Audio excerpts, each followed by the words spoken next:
Ike has been downgraded to a tropical storm, but it continues to leave its mark around the area. We've been tracking Ike across the Arklatex for you. East Texas reporter Aaron Moore is live in Marshall, Texas for you tonight.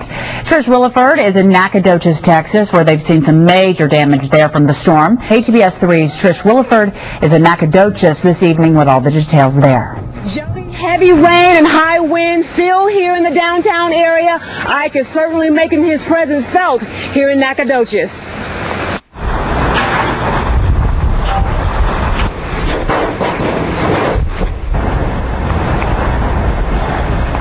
The town of Nacogdoches felt Ike's wrath loud and clear early Saturday afternoon.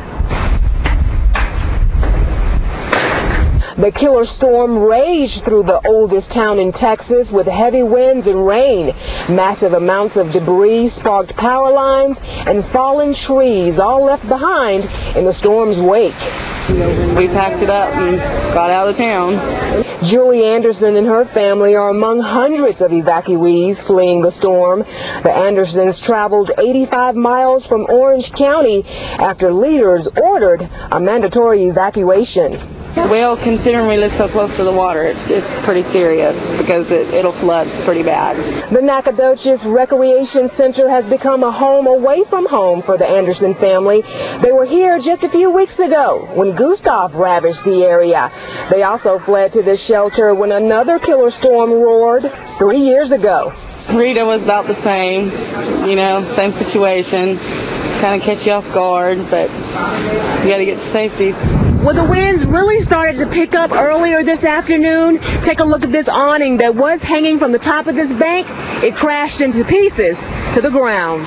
What do you think about Hurricane Ike? I think it's pretty bad because it rains a lot. Tonight, all the evacuees are ready to say so long to Ike so they can return safely back to their homes. And those evacuees all praying they'll have a home to return to. Jody? All right, Trish, thank you so much. KTBS 3's Trish Williford is there live with the latest. Trish.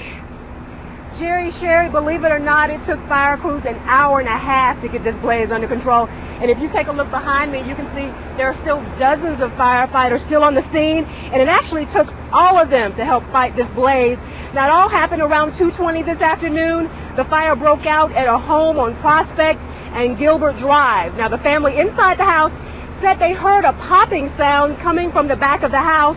Now, soon after that, they saw smoke coming through the vents. Now, a neighbor who lives 1 block away smelled the smoke.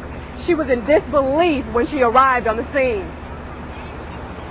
I was amazed by the number of fire trucks and just how fast it seemed to have started and the flames that were shooting out.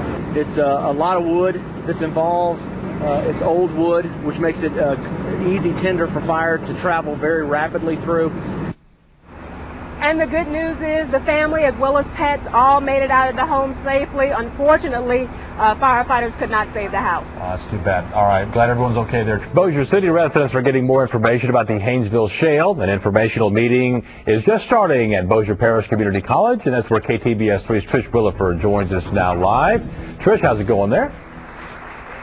Hey, Jerry, if you take a look over my shoulder, you'll see there are hundreds of people packed inside the Dipsy Auditorium tonight, all waiting to get the 411 about the Haynesville Shale. Now, this is actually the first educational seminar hosted by the Bossier Chamber of Commerce and the Greater Bossier Economic Foundation. Now, tonight, residents will hear information about money management. There are also tables set up where people can get info about various drilling companies. Now, tonight's seminar will go on till about 8 o'clock tonight, but Bossier City leaders say you can expect to see a lot more of these in the near future. All right, Trish, thanks for the story from there. It is a new day in Shreveport. The city kicked off the first round of recycling in the southeast part of the city, and KTBS 3's Trish Williford joins us now live. And Trish, I know leaders put a lot of time and energy to get this effort rolling. Jerry, you're absolutely right. Mayor Grover says he's now known as the Curb It Man all around town. That's because of all his Just Curb It ads, and he's hoping the entire city will catch on.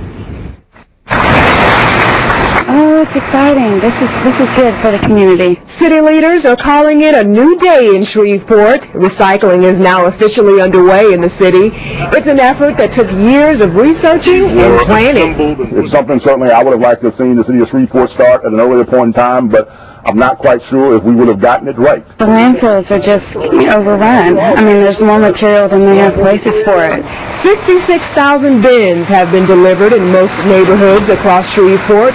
Mayor Glover kicked off the first round of recycling in the Broadmoor community, where most residents were eager to get started doing their part to protect the environment.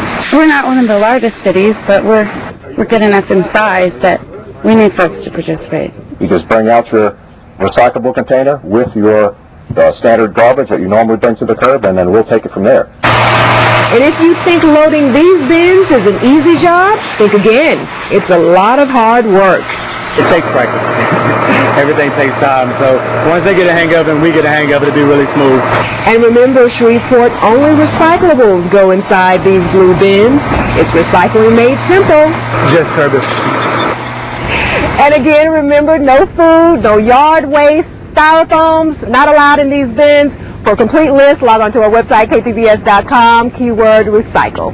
All right, Trish, glad to see the day get here. Our bin's been full for a couple of months, I think, waiting for this day, so glad that it's underway. All right. This is KPXJ News at 9.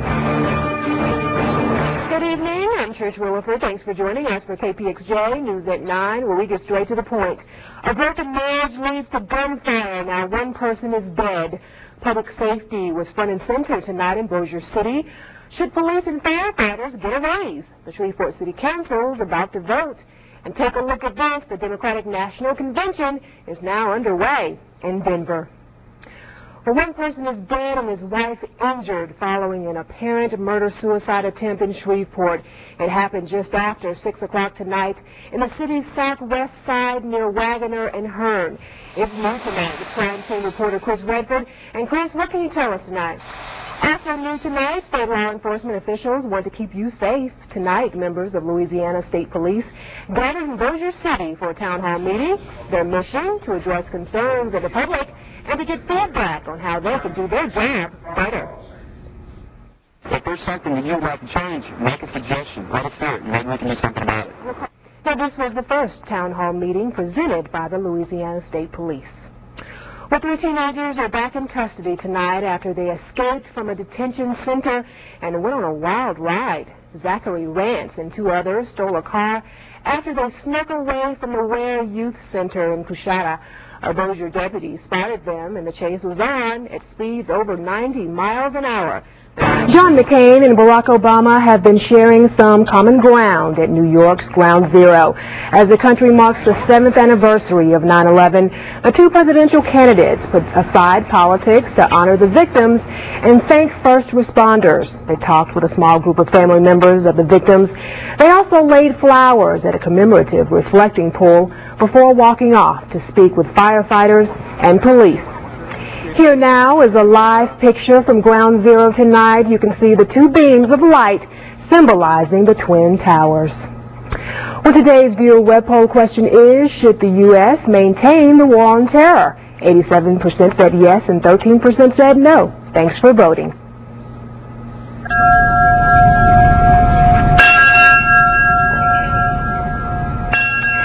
As the fire alarm tolled at Shreveport's Central Fire Station, firefighters and police officers remember the heroes of 9/11. Mayor Cedric Glover says of all days, this is one to understand what unites, not what divides Americans. And at Bossier City's Liberty Garden, Airline High School Air Force, ROTC cadets laid a wreath commemorating both the heroes and victims of the worst attack in American history. The Liberty Garden was created following the terrorist attack. It's intended as a permanent memorial. And Texas readies for Hurricane Ike. Good evening. I'm Trish Williford in tonight for Sherry Talley. And I'm Jerry May, and we thank you for joining us. Terrorizing a local casino. That charge has an East Texas man in jail. Yeah, authorities say he called in several bomb threats after he was asked to leave the property. And we A Shreveport stockbroker was convicted today for sending 2 threatening emails to a Canadian government official. Lloyd Tiller sent the emails to Canada's finance minister after a surprise change in policy cost his clients millions in their portfolios. The emails threatened to cut the minister's throat and hang him and his family. Tiller says he was just venting and never intended to hurt anyone. Now, Tiller faces up to 10 years in prison. He'll have a detention hearing in the morning.